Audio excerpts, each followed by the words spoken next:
কত টাকা নিচ্ছে এক রাতের বিনিময়ে মারিয়া মিম জানলে হয়তো আপনি অবাক হয়ে যাবেন।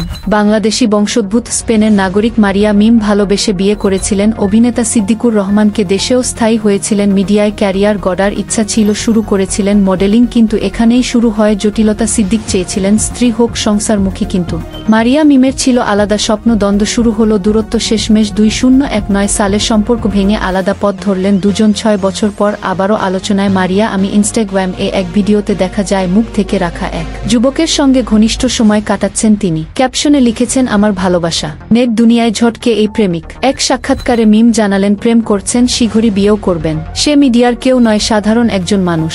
খুব শীঘ্রই তাকে জীবনসঙ্গী করব। সিদ্দিক প্রসঙ্গে এক প্রশ্নের জবাবে এই মডেল বলেন, সিদ্দিক তো আমার প্রাক্তন। ডিভোর্স হয়ে গেলে তার সঙ্গে দেখা করাটাও পাপ। তিনি আমার জন্য এখন একজন পরপুরুষ, যার সঙ্গে দেখা করাটাও পাপ।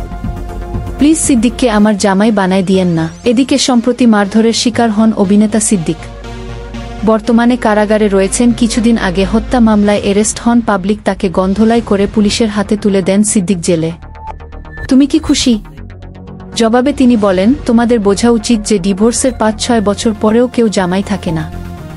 বাস করে বাংলাদেশে পোশাক পরে ইউরোপিয়ান যুব সমাজ নষ্টের কারণ হচ্ছে এরকম কিছু মারিয়া মিমের কারণে। তাই আমি এই ভিডিওর মাধ্যমে বলবো, অবশ্যই ভালো পোশাক পরতে হবে, নয়তো বাংলাদেশ ছাড়তে হবে। আপনারা যদি আমার সাথে একমত হয়ে থাকেন অবশ্যই কমেন্ট করে জানাবেন। ধন্যবাদ।